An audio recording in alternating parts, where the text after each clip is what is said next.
pertanyaan saya Ustaz, dalam tariqah itu kadang-kadang mereka zikirnya sampai keras sekali, la ilaha illallah gitu ya. Itu kan kadang-kadang kalau yang dekat rumahnya itu kan merasa terganggu karena keras suaranya. Sedangkan di dalam Al-Quran itu Allah berfirman, ud'u rabbakum tadarru'an wa khufyah, berdoalah kamu kepada Allah dan tadarru' dengan rendah hati, wa khufyah dengan suara yang samar-samar. Sementara banyak orang yang zikir dikeraskan, doa juga keras. Nah itu yang sebetulnya yang bagaimana Ustaz, yang sebenarnya yang bagusnya yang mana itu? Apa jahar juga boleh, apa sir boleh? Kalau yang jahar itu dalilnya apa Ustaz? Kalau yang merujuk kepada Al-Quran kan harusnya kita itu kalau berdoa berzikir ya khufyah, artinya khafi, secara pelan, secara samar-samar gitu ya. Baik. Itu aja Ustaz pertanyaannya. Wassalamualaikum warahmatullahi wabarakatuh. Atau perempuan? Akhwat, Pak? Nggak ada, oke. Ini pertanyaan konfirmasi sebenarnya ya, karena antum kayaknya pengamal zikir keras juga. Itu nurnya nyambar-nyambar Pak. Kalau kita berani klaim, di Quran zikirnya cuma lembut, itu ayat yang mana dulu? Kan surat Al-A'raf ayat 205. Antum gak baca Al-Baqarah ayat 200? Ya kan? Gak baca hadis Nabi Sahih Bukhari, Sahih Muslim, atau hadis yang tadi biraf'is saut? Siapa yang paling mengerti isi Quran? Ahlul Quran. Siapa yang menulis tentang adab ilmu Quran? Imam Nawawi, Tibyan. Beliau juga nulis tentang kumpulan zikir, indeks zikir, judulnya Al-Azkar, Al-Azkar An-Nawawiyah. Baca pengantarnya, dan itu sudah diterjemahkan kalau belum bisa bahasa Arab. Kalau yang belum bisa bahasa Arab, nikmati yang Arabnya. Apa kata beliau? Dikumpulkan, ini dalil zikir keras, dalil zikir lembut, dikumpulkan. Jadi orang-orang yang masih mempermasalahkan zikir keras nggak ada di Quran, itu orang nggak ngupdate ilmu, jahilnya murokab sudah. Itu ditulis sudah abad ke-7 Hijriah, tahun 600-an Hijriah, Imam Nawawi udah nulis. Masa ente belum update juga sih? Itu kita bilang sama dia. Apa kata beliau? Zikir jahar, zikir sir, dua-duanya tidak boleh dipertentangkan, karena dua-duanya sabit di Quran, dua-duanya ada di Quran. Terus gimana? Nabi itu kadang mengajarkan keras, kadang mengajarkan lembut. Itu aja. Hanya ulama ahli fikih, ahli zikirlah yang mengerti kapan keras, kapan lembut. Jadi fas'alu ahla dzikri, tanya ke pakar zikir, kapan kita keras, kapan kita lembut. Salah satu murid dari Abah Anom datang kepada saya, Ustadz, saya kalau zikir la ilaha illallah ba'da sholat harus 165, harus kenceng.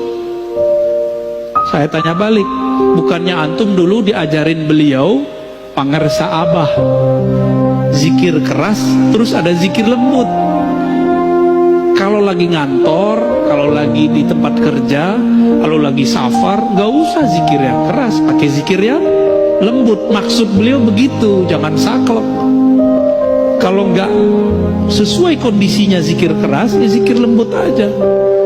Sebenarnya zikir keras, zikir lembut itu bukan masalah afdol, tapi kondisi.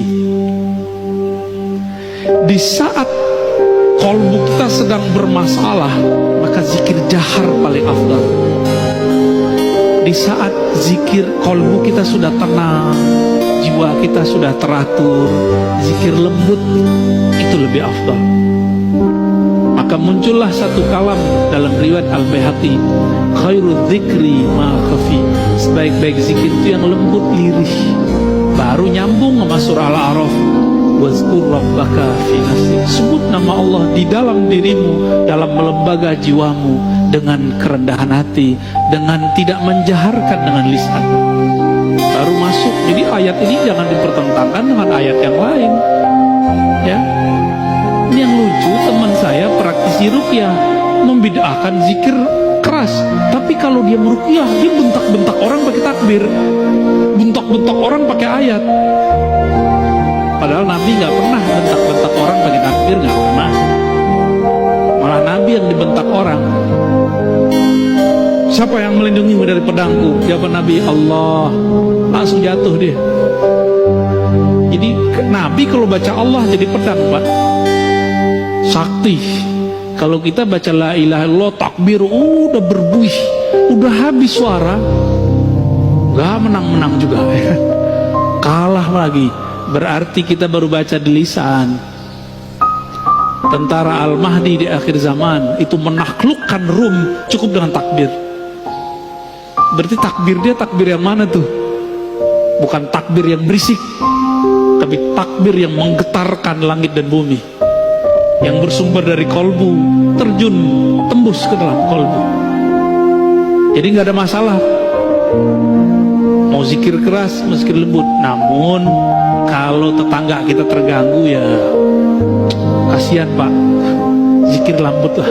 Kecuali antum lagi mabuk zikir, ya. Apa kata Nabi? Uzkurullah hatta yakul.